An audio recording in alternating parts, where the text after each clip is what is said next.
if it's Tuesday, it's pizza. His face stared back at him on the screen, bronzed, smiling, and hair perfectly coiffed. It was the epitome of the image he had cultivated for himself over the years, the one that engendered trust and belief in his followers. But it wasn't him. The words that accompanied the images were not his words. They were diametrically opposed to his publicly expressed views. As the video played, he could feel his face growing redder by the second. He took the pill case out of his suit's breast pocket and swallowed one down. He turned to his assistant. "How the hell did this happen?" Said assistant, Marco, ran his fingers through his hair.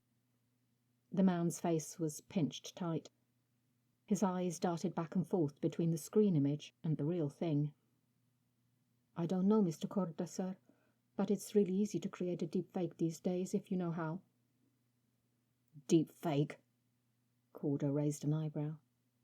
"And do you know how?" Marco's jaw dropped. "No, I mean, I know there are programs." "What programs?" "AI programs. You give them a few instructions and they do everything for you." He'd never taken much notice of the so-called AI revolution. It all seemed so 50s sci-fi. Perhaps that had been a mistake. "So, you're saying anyone can do this now?" "No, not anyone, sir. You need to know which software and what instructions to give, and you need base materials. That's probably a real video, just with different words. And, sir, there are thousands of videos out there with you in them, and hundreds of thousands of other images that someone could use." Korda sucked a long drag of air in through his teeth, letting it whistle just enough to be annoying to others. "Get it taken down. And get my lawyers here, now." When Marco had left the office, he dashed into his personal restroom. He splashed cold water on his face and stared in the mirror as the drips fell into the sink. He vowed to destroy whoever it was who was trying to destroy him. Joel sat back and stretched out his arms. It had been a long night, a long weekend, putting the final touches onto his pièce de résistance. The lip-syncing wasn't perfect. There were a couple of glitches here and there, but he didn't care about that. He knew it wouldn't be difficult for someone to disprove that the mighty Mr. Korda, the man who thought himself the saviour of the world, had not actually said those shocking words. But it would still have an effect, an impact. These things always did, especially if they had a helping hand, like someone suggesting on social that this was a publicity stunt, which he had already done under his newest fake identity. The immense feeling of satisfaction of a job well done filled him with warmth. This was a good thing, although his victim might not think that to be true. However, before he could get too comfortable, basking in his own genius, there was a knock on his door. He minimized the open files on the screen and swung round on his chair. "What is it, Mum?" She opened the door. 7:30, that's what it is. Are you ready for school? I've poured out your cereal already. It'll get soggy if you leave it too long." "Ugh." 2-3 minutes. He grabbed a regulation pale blue shirt off the first hanger in line and quickly made a semblance of looking ready for a day of boredom and outdated nonsense subjects. Then he went downstairs. His mother looked him up and down. She no longer greeted him with a look of horror at his unkempt appearance. She simply shook her head very slowly. It would be another black mark on his comportment card, which the school denied keeping. But he knew that wasn't true. That was one of the first things he'd hacked. He drank down the cereal from the bowl and nonchalantly wiped the drips of soya milk off his blazer, just as the car arrived to drive him the 20 miles to his earthly hell. Only 10 hours till he could be on the case again. 10 long and lonely hours. Marco took copious notes as Corder ranted, in lengthy fashion, at his lawyers, as if they should have been able to stop the video from appearing in the first place, presumably through some kind of psychic connection. The lawyers' faces were stony and quite grey. The PR department had already managed to find some imperfections in the recording, so it was going to be easy enough to request a takedown. But there was going to be a lot of time involved in repairing the damage. A round of interviews on all the local TV stations, and some international ones if they picked up on the story, would be the next thing on the agenda. A new recording for his My Video channel would come after, which Marco was going to have to draft the script for, to make his boss look good, and any other number of posts on the various socials to garner as much attention as possible, whilst his name was a hot topic. There were already a ton of memes circulating. Some of them were pretty good, if your name wasn't Corder. "Private detective. Did you get that, Marco?" "Yes, sir. Private detective." "Do we have one of those? We do, don't we?" "Yes, sir. We have 3. As if he didn't know. They use them on a weekly basis. "Make sure you pick the most photogenic one. They'll need to go on camera." "Ah, yes, sir. Photogenic." Of course, he meant female, which gave Marco a choice of 1. Not the choice he would have made for this particular task when he had his loyal employee hat on. She did the work when asked, and she was good at it, but she wasn't exactly sympathetic to the cause. She wasn't the only one. Lisette pressed play on the video again. She couldn't stop laughing. There was Corder expressing views that only his opponents would ever spout, with a smile on his face and all his customary, overplayed sincerity. It was the best thing she'd seen in ages. Her job didn't give her a lot of laughs, but boy was she glad that Marco had called her about this one. It meant she could keep this on repeat and call it work. Perfect. She already knew that it was easy enough to create a script in someone's style using AI. She'd tried it a few times herself with hilarious results. She wondered why she'd never thought of doing one for Corder, but decided against trying it now. What if they managed to get some kind of court order to obtain that information and her name came up? That would not look good. So script, easy. Voice? Well, there was a lot of audio out there, so she imagined that would be pretty easy to sample too. Matching it to a video, though, wasn't so simple. All those lip movements. But what video was it? That might be important. She called Marco back. "Do we know what video they doctored?" Marco sighed. "No, IT are working on it. But there are so many. I'm not sure it'll help, though." "No, probably not. The views would be linked to thousands of IP addresses. It might hold a clue, though, if nothing else comes up. Let me know if you find out." There was a loud slam of a door on the other end of the line. "Will do. Gotta go. Ciao." Poor guy. He was going to have a really crappy day, and he always seemed so nice.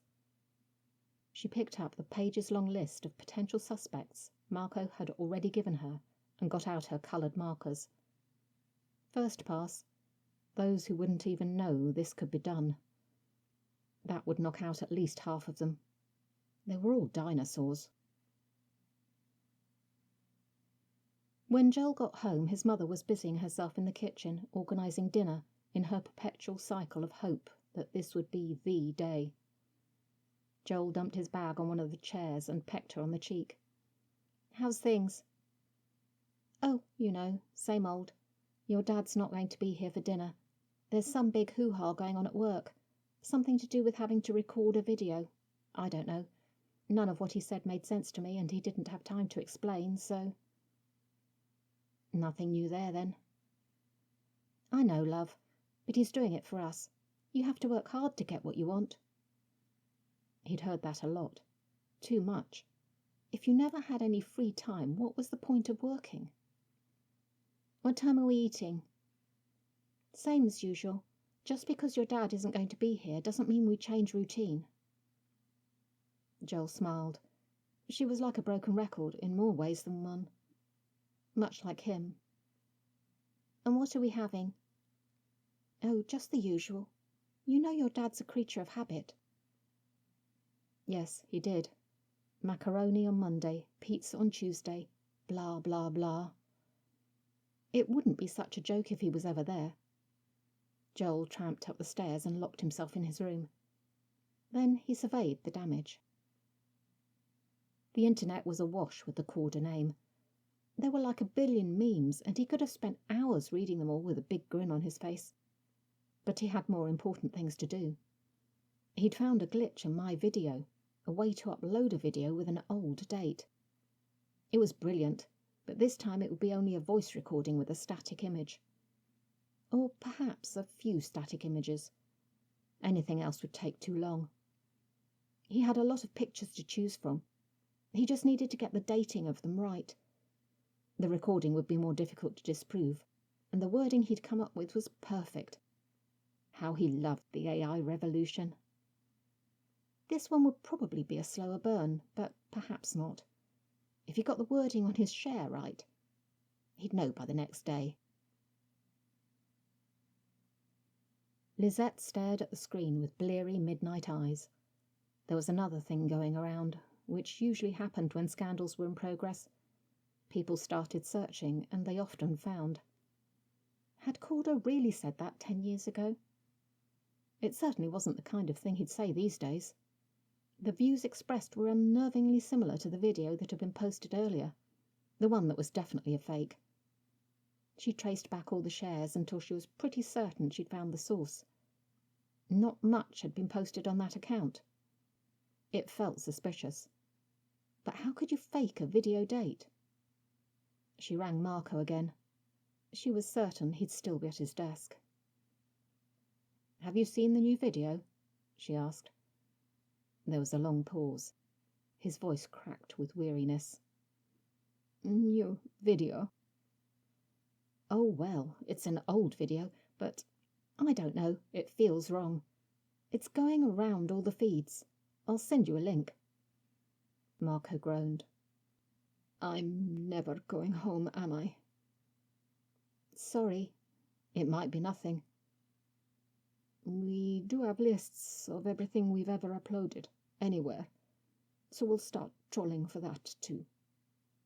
"Going back 10 years." "What?" 10 years ago. That's when this one's dated." I need to watch it. Text me the link. I'll call you if I need more." "Wait a second. I've got an account I want to do a deep dive on. The account I think found it and posted it on the socials. I presume the budget will cover it?" "Yes. He's throwing everything at this. Do what you have to do." "Okay. I'll bring in my expert on all things IP. We should be able to trace it. It probably won't lead anywhere, but I'll let you know as soon as."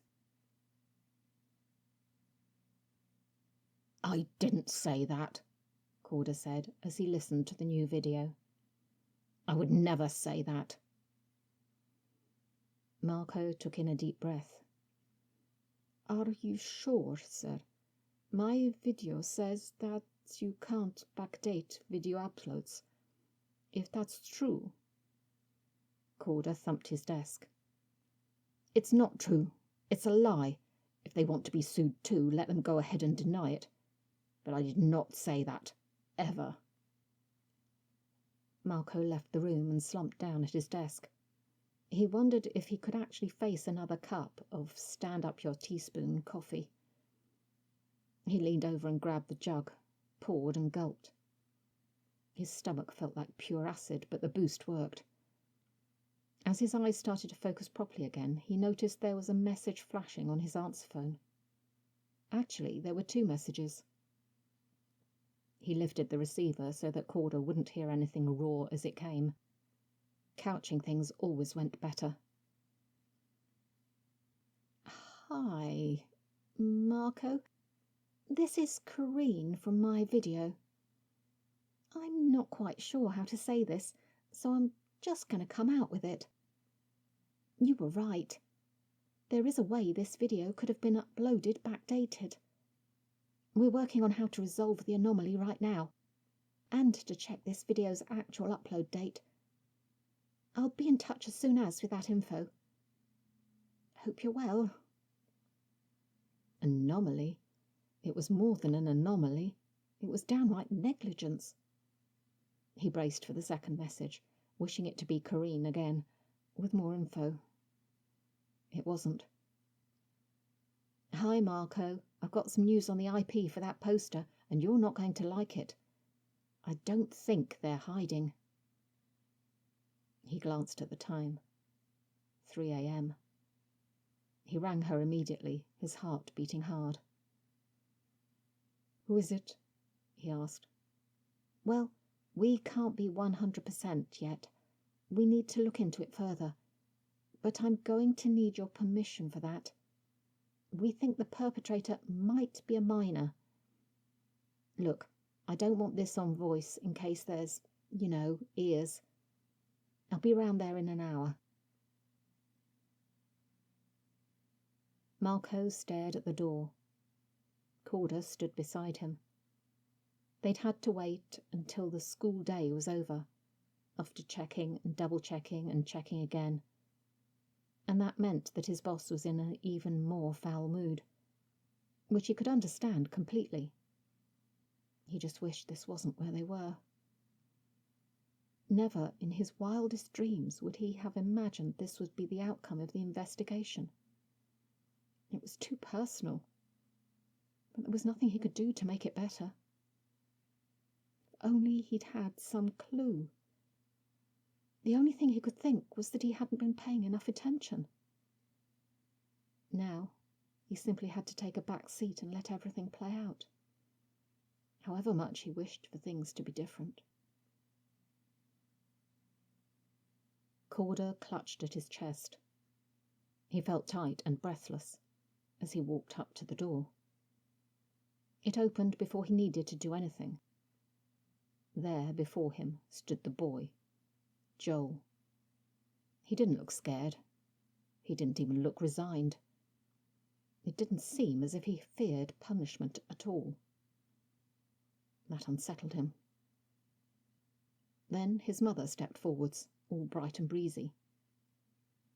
"Cam, you're home early." She scraped at her bottom lip with her teeth. "Are you staying for dinner? Pizza day. Just how you like it." She smiled. It was a long time since he'd seen her smile. If he was honest, it was a long time since he'd seen her at all. Truly seen her. Home after 10. Gone before dawn. Even at weekends. But that wasn't why he was here now. Before he could say anything, Joel spoke. "Glad you got my messages, Dad." Corder scowled at the insolence. Was trying to take your father down now considered a simple message by a child? Anger fired in his chest. Messages? They weren't messages, they were... "Would you have been here for dinner if I'd sent you a text?" What? "You don't need to think about it. I know the answer. I know you don't read your texts. And I know you told him not to pass them on." Joel pointed to Marco, who stood a little way behind. "You only have time for people who can give you publicity. So I gave you what you wanted." His wife put a hand on the boy's shoulder. "Joel, what did you do?" The boy crossed his arms. "Why don't you tell her, Dad? Tell Mum what I did. I'm sure she'd love to know. She doesn't keep up with all the gossip, because she hates it when people put you down. But you must know that already, huh, Dad?" There was a long silence as he tried to fit the jigsaw of his thoughts together. A message? A text? He swung back towards Marco. "Do you filter my son's texts?" Marco stuttered. You requested that you not be bothered with anything other than work when at work. I assumed you read them when you weren't. You assumed? I thought. I'm sorry, sir. Clearly, this is my fault. You'll have my notice in the morning. You make sure I do. By then, I'll have decided whether or not to tear it up. Calder slammed the door behind him. He closed his eyes and took 5 deep breaths, as his doctor had told him to do when he got too riled up. As he did so, the warmth of his home, the comforting normality of it, seeped into him in a way he'd forgotten was possible. The smells, the sounds. He opened his eyes and looked around. Was that a new rug? Joel reached out and hugged his mother. We should go and sit down, he said, as if he didn't have a care in the world. What must that be like? Had he ever been like that? And if he had, when had he changed? A small smile cracked across his face. He had to admit the ploy had been ingenious. But there would be words to be had. The boy couldn't get off scot-free. What he'd done was wrong. But maybe he wasn't entirely to blame. And there was all the free publicity to consider. He followed on behind, a slight spring in his step. Pizza, he said. My favourite Tuesday treat. And all the better for being homemade. Hi, I'm Juliet. This story was not created to any specific list of prompts, but obviously there is a connection to all the AI talk that has exploded since the end of last year. It was also inspired by a video created by Jimmy Tries World, where he attempted to deepfake himself without spending a ton of money, which gave me the basis for what might be possible for someone who did not have every resource at their fingertips. And of course it also references the recent fake first video on YouTube. Maybe that is a list of prompts now I think about it. But of course the most important thing to say is, did I manage to misdirect you with the pizza?